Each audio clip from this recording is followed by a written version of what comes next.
Hello students. जैसा कि class के ऑर्डर में या क्रम में हम लोगों ने पढ़ लिया है नाउन क्लॉज को। और नाउन क्लॉज क्या होता है स्टूडेंट्स? तो आप सब जानते हो कि नाउन क्लॉज जो होता है वो सबऑर्डिनेटिंग कंजक्शन का एक पार्ट होता है, एक भाग है। और आज हम उसी के आगे पढ़ेंगे स्टूडेंट्स एडजेक्टिव क्लॉज। तो स्टूडेंट मैंने आपको एक्सरसाइज नंबर 9 करने के लिए दिया था जो कि नाउन क्लॉज पर बेस्ड था। तो न हमें उम्मीद है कि आप लोगों ने एक्सरसाइज किया होगा। अगर आपने नहीं किया है तो एक फिर से एक्सरसाइज आपको हम दिखा दे रहे हैं। एक्सरसाइज पहले कर लीजिए, क्योंकि जब तक आप एक्सरसाइज नहीं करते हो कोई भी रूल आपको अच्छे से याद नहीं होते हैं स्टूडेंट्स। तो अब इसी के साथ हम बढ़ते हैं आज की न्यू क्लास में। हमारी क्लास जो है वो है एडजेक्टिव क्लॉज की स्टूडेंट्स। तो आज हम पढ़ेंगे एडजेक्टिव क्लॉज में कि एडजेक्टिव क्लॉज क्या होता है स्टूडेंट्स, इसका यूज़ हम कैसे करते हैं, इसका यूज़ कॉम्प्लेक्स सेंटेंस में कहाँ करना चाहिए और स्टूडेंट्स से कैसे बनते हैं, ये सब हम आज पढ़ेंगे इस वीडियो में। इसलिए स्टूडेंट्स अपने फ़ोन को फ्लाइट मोड पर ले जाते हैं ताकि कोई डिस्टर्बेंस ना हो। तो स्टूडेंट आप देख पा रहे हैं जैसा कि हमने आपको नाउन क्लॉज के बारे में बताया था कि जो नाउन क्लॉज होता है वो किसी भी कॉम्प्लेक्स सेंटेंस में नाउन की तरह काम करता है, इसीलिए उसे नाउन क्लॉज कहा जाता है।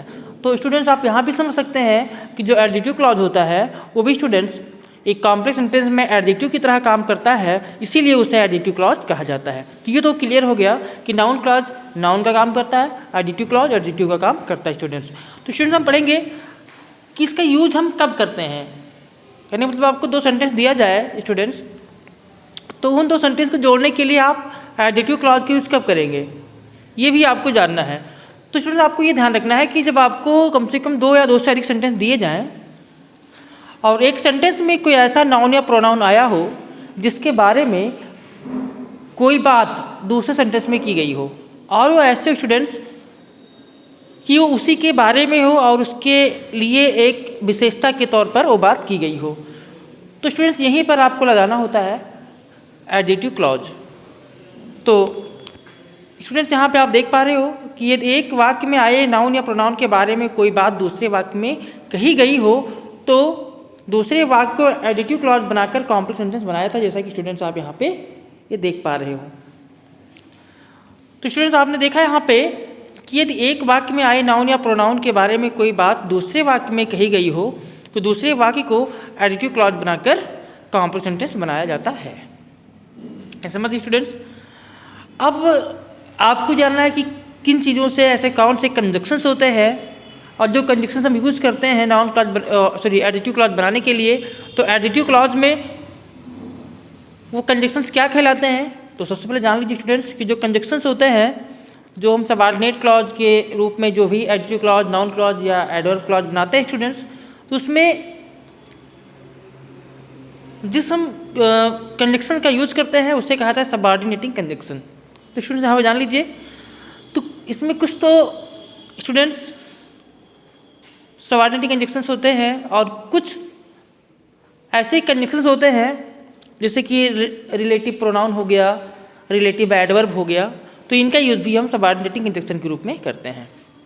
तो यहाँ पे स्टूडेंट्स आप देख पा रहे हो कि एडजेक्टिव क्लॉज जो होता है स्टूडेंट्स वो बनता है who, whose, whom, which, that, when, where, इनसे बनते हैं स्टूडेंट्स। तो आपको जानना है कि ये हम कब हु का यूज़ करेंगे, कब हुज का यूज़ करेंगे, कब whom का यूज़ करेंगे और किसके साथ यूज़ करेंगे स्टूडेंट्स। तो सबसे पहले स्टूडेंट्स यहाँ पे बात होती है कि जो हु, हुम और हुज होता है ये किसी पर्सन के लिए यूज होता है स्टूडेंट्स।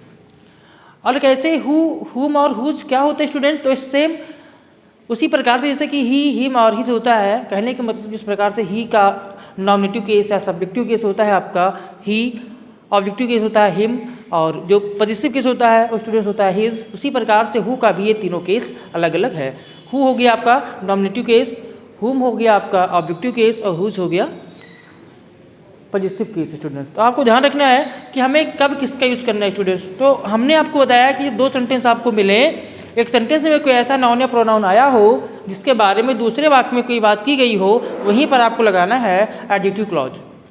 अब स्टूडेंट ध्यान ये देना है कि जो पहले सेंटेंस में नाउन या प्रोनाउन आया है, उसके लिए दूसरे सेंटेंस में हम कोई बात कर रहे हैं तो उसके लिए हम वहाँ पे जो भी प्रोनाउन यूज़ कर रहे हैं उस प्रोनाउन का केस क्या है।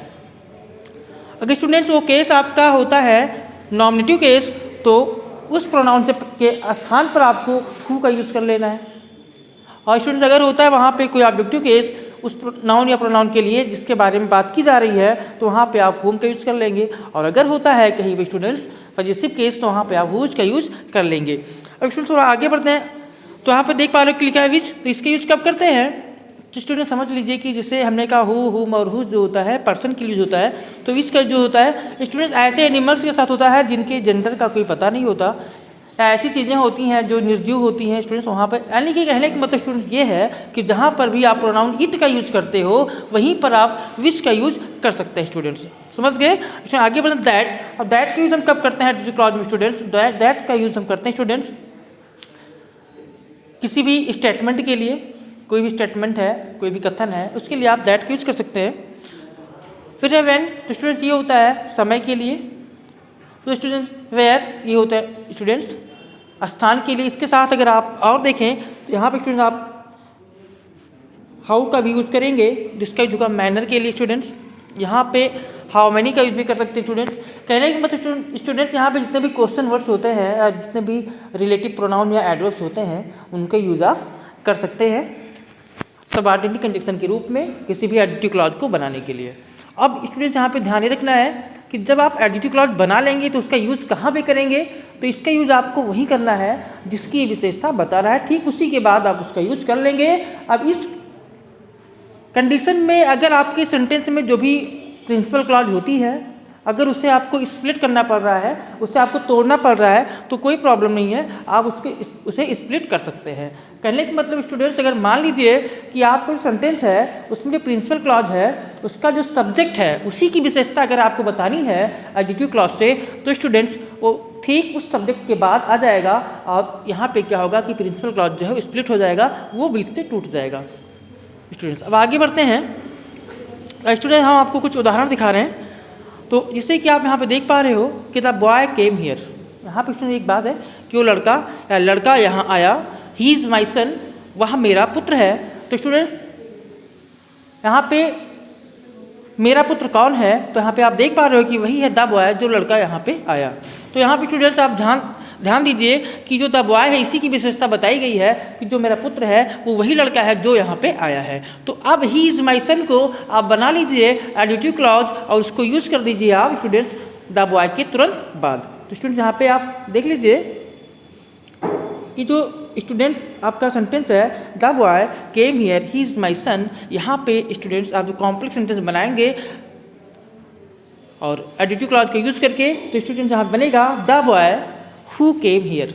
अब मैंने कहा था कि हु का यूज़ क्यों करना है स्टूडेंट्स, क्योंकि आपने देखा मैंने कहा था कि पहले सेंटेंस में जो नाउन या प्रोनाउन है उसके लिए दूसरे सेंटेंस में अगर कोई बात हो रही है तो अगर उसके लिए प्रोनाउन यूज़ हुआ है वो होता है सब्जेक्टिव केस या नॉमिनेटिव केस, तो वहाँ पे आप हु का यूज़ करेंगे। तो स्टूडेंट यहाँ पे देखे थे कि द बॉय के लिए ही का यूज़ किया गया था और ही यहाँ पे स्टूडेंट्स क्या था, तो ही यहाँ पर नॉमिनेटिव था, इसलिए यहाँ पर हमने हु का यूज़ किया है और ही को यहाँ से रिमूव कर दिया गया। तो स्टूडेंट्स आपका सेंटेंस बना the boy who came here is my son, वह लड़का जो यहाँ आया मेरा पुत्र है। स्टूडेंट्स अब यहाँ पे अगर इसको हम देखें तो स्टूडेंट मैंने कहा था कि यहाँ पे प्रिंसिपल क्लॉज स्प्लिट हो जाता है, इसके दो खंड हो जाते हैं। तो आप देख पा रहे हो कि जो प्रिंसिपल क्लॉज आपका था पूरा वो है द बॉय इज़ माई सन, और यहाँ पे आप देख पा रहे हो कि द बॉय हो गया है सबऑर्डिनेट क्लॉज या एडजेक्टिव क्लॉज से पहले और इस माई सन चला गया उसके बाद में। तो यहाँ पे आपका प्रिंसिपल क्लॉज टूट चुका है। लेकिन स्टूडेंट्स अगर अलग करना होगा तो दो सेंटेंस आपको मिलेंगे the boy is my son who came here. तो स्टूडेंट्स आपको ध्यान रखना है कि जिसके पहले आपका सबऑर्डिनेट कंजंक्शन आता है वो होता है आपका सबऑर्डिनेट क्लॉज। अब उसको आप नाउन क्लॉज, अगर नाउन का काम करें नाउन क्लॉज होगा, एडजेक्टिव काम करें तो एडजेक्टिव क्लॉज होगा। तो स्टूडेंट्स वो हो जाएगा आपका एडजेक्टिव क्लॉज और जो एक और पार्ट बचेगा हो जाएगा आपका प्रिंसिपल क्लॉज। अब देखते हैं स्टूडेंट्स आगे। जैसे कि स्टूडेंट्स यहाँ पे एक सेंटेंस देख पा रहे हो, सेंटेंस है I bought a pen it was costly. मैंने कहा था स्टूडेंट्स कि जब कहीं पे ऐसे एनिमल की बात की जाए जिसके लिंग का पता ना हो, जिसके जेंडर का पता ना हो, वहाँ पे आप इसका यूज़ कर सकते हैं। अगर कहीं पे कोई वस्तु आती है निर्जीव है तो उसके लिए भी आप इसका यूज़ कर सकते हैं। तो स्टूडेंट यहाँ पे आप समझ सकते हो कि निर्जीव चीज़ों के लिए आप इसका यूज़ करेंगे। जहाँ जहाँ पे स्टूडेंट्स कहने का मतलब आप इट का यूज़ करते हो वहाँ पे आप इसका यूज़ करेंगे। तो यहाँ पे अगर पेन है स्टूडेंट तो यहाँ पे आप इट का ही यूज़ करेंगे। तो स्टूडेंट्स आप देख पा रहे हो, आई बॉट अ पेन, मैंने एक कलम खरीदा, इट वाज कॉस्टली, वो महंगी थी। तो यहाँ पे स्टूडेंट देख पा रहे हो कि जो इट है वो नॉमिनेटिव केस में है और ये इट है ये पेन के लिए यूज़ हुआ है। तो यहाँ पे इट के स्थान पर आप इस लगा दीजिए स्टूडेंट्स, और जिसकी विशेषता है उसी के बाद आप यूज़ कर दीजिए। तो स्टूडेंट आपका सेंटेंस बना, I bought a pen, it was costly। अब स्टूडेंट यहाँ पे विशेषता पेन की थी तो उसी के बाद यूज किया गया। स्टूडेंट इसका मतलब हुआ कि मैंने एक कलम खरीदा जो महंगी थी। समझिए स्टूडेंट्स। अब यहाँ पे देखिए स्टूडेंट एक तीसरा सेंटेंस आप देख पा रहे हो, I met a man, his father was a doctor. मैं एक आदमी से मिला, उसका पिता एक डॉक्टर था। मैंने स्टूडेंट्स से बात पहले बता दी है कि पहले सेंटेंस में जो नाउन या प्रोनाउन है उसके लिए दूसरे सेंटेंस में जो बात की जाएगी आपको ये देखना है कि उसके लिए प्रोनाउन कौन सा यूज़ हुआ है। तो स्टूडेंट यहाँ पे आप देख पा रहे हो कि यहाँ पे जो प्रोनाउन यूज़ हुआ है वो है हिज, और हिज जो स्टूडेंट्स वो किसके लिए यूज़ हुआ है, तो मैन के लिए यूज़ हुआ है।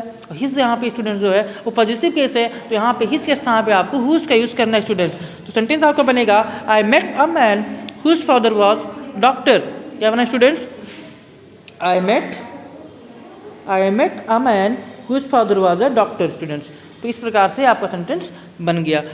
अब हम थोड़ा और आगे देखते हैं। तो when does he come, वो कब आएगा, I do not know the time, मैं वो समय नहीं जानता हूँ। तो इसमें यहाँ पे क्या करेंगे कि अब इस समय कहीं भी टाइम होता है, when का यूज़ करोगे तो आप कहाँ पे यूज़ करना है, तो जिस टाइम की विशेषता होगी स्टूडेंट्स उसी के बाद आपको इसका यूज़ करना है। तो सेंटेंस आपका बनेगा। तो यहाँ पे एक बात और ध्यान रख लीजिए कि जब भी कोई क्वेश्चन वाला सेंटेंस आपके पास आता है, WH टाइप क्वेश्चन आता है और उसे असर्टिव बनाना हो तो क्या करना होता है, तो यहाँ पे जान लीजिए कुछ नहीं करना है, थोड़ा सा केवल आपको डिफरेंस कर देना है। इसमें ध्यान रखिएगा जब भी कोई क्वेश्चन होगा तो जो भी क्वेश्चन वर्ड आएगा उसके बाद तुरंत हेल्पिंग वर्ब आएगी, और हेल्पिंग वर्ब के बाद में आपका सब्जेक्ट आ जाएगा। लेकिन स्टूडेंट ध्यान रखिएगा जब वो असर्टिव बनाओगे तो WH वर्ड के तुरंत बाद आपका सब्जेक्ट होगा और सब्जेक्ट के तुरंत बाद आपका हेल्पिंग वर्ब आएगा स्टूडेंट। इस प्रकार से आप क्लियर कर पाओगे कि ये आपका असर्टिव है और ये आपका क्वेश्चन है स्टूडेंट्स। तो अब यहाँ पे यही करना है आपको, जब भी आप बनाओगे एडिटिव क्लॉज या नाउन क्लॉज कुछ भी बनाते हो तो आपको सेंटेंस जो है क्वेश्चन से आपको असर्टिव में चेंज करना होगा। यही करना है, बस सब्जेक्ट को आप WH वर्ड के तुरंत बाद रख दीजिए स्टूडेंट। सेंटेंस आपका है When does he come, तो यहाँ पे देख पा रहे हो कि when के बाद डज आ गया, डज के बाद ही आया हुआ है स्टूडेंट्स। तो डज यहाँ पे जो है वो हेल्पिंग वर्ब है और ही यहाँ पे सब्जेक्ट है स्टूडेंट्स। तो आप देख पा रहे हो कि डज जो है इसको हमें यहाँ से हटाना होगा और ही के बाद दे जाना होगा। लेकिन स्टूडेंट ध्यान रखना कि एक प्रेजेंट इंडेफिनिट और पास्ट इंडेफिनिट एक ऐसे टेंस होते हैं जिसमें जब हम अफर्मेटिव सेंटेंस बनाते हैं तो डू डज या डिड का यूज़ नहीं करते हैं। होता है कि स्टूडेंट्स वहाँ पे हम उसका जो मेन वर्ब होता है उसमें कुछ चेंजेस कर लेते हैं। अगर स्टूडेंट्स आपका सिंगुलर सब्जेक्ट होता है प्रेजेंट इंडेफिनिट में तो वहाँ पे हम वर्ब में यस या ईएस बढ़ा देते हैं और पास्ट इंडेफिनिट में हम सेकंड फॉर्म का यूज़ कर लेते हैं स्टूडेंट्स। अगर होता है निगेटिव तो वहाँ पे आप do does not did not कर सकते हैं स्टूडेंट्स। तो अब हम देखते हैं सेंटेंस को। तो I do not know the time, तो यहाँ पे हो जाएगा टाइम की विशेषता है स्टूडेंट्स। इसके बाद हम यूज़ करेंगे व्हेन डज ही कम। आप कैसे यूज़ करते हैं ये आप देख लीजिए। तो इसमें बना आई डू नॉट, यहाँ पे आप देख पा रहे हो कि I do not know the time, मैं वह समय नहीं जानता हूँ। समय कौन सा है, व्हेन ही कम्स। अच्छा देखिएगा यहाँ पे हम डज को रिमूव किया, क्यों, क्योंकि स्टूडेंट्स इसको हमें बनाना है असर्टिव में और हम व्हेन के तुरंत बाद सब्जेक्ट को लाए ही को, और जो वर्ब था कम उसमें यस बढ़ा दिया गया स्टूडेंट क्योंकि असर्टिव हो गया और असर्टिव का अफर्मेटिव है। अफर्मेटिव में स्टूडेंट्स हम प्रेजेंट इंडेफिनिट में डू या डज का यूज़ नहीं करते। स्टूडेंट्स आगे बढ़ते हैं। तो आप हम देख पा रहे हो this is the village, this is the village I was born here. Students ये वही गांव है यहाँ मैं पैदा हुआ था। अब स्टूडेंट यहाँ पे देख पा रहे हो कि गांव की विशेषता ये है कि ये कोई कॉमन या कोई असामान्य गांव नहीं है, ये वो गांव है जहाँ पर मैं पैदा हुआ था। तो ये विशेष गांव स्टूडेंट्स, इसी के बाद आप एडिटिव क्लॉज का यूज़ करेंगे। इसमें मैंने बताया था कि आप प्लेस के लिए आप यूज़ करोगे वेयर, तो वेयर का यूज़ करके बना लीजिए। और यहाँ पे जो मैंने बताया था व्हेन के साथ स्टूडेंट्स वही करना है, सब्जेक्ट को लाना है हेल्पिंग वर्ब से पहले। इसमें यहाँ बन जाएगा this is the village. Students यहाँ बनेगा this is the village where I was born. समझ स्टूडेंट्स। नेक्स्ट क्वेश्चन देख लीजिए स्टूडेंट्स। तो हम नेक्स्ट जो सेंटेंस आपका है, आई हैव अ वॉच, मेरे पास एक घड़ी है। The watch gives correct time, और वो घड़ी जो है वो सही टाइम बताती है। अब स्टूडेंट्स हमें क्या करना है, इस सेंटेंस को कंबाइन करना है कॉम्प्लेक्स सेंटेंस में।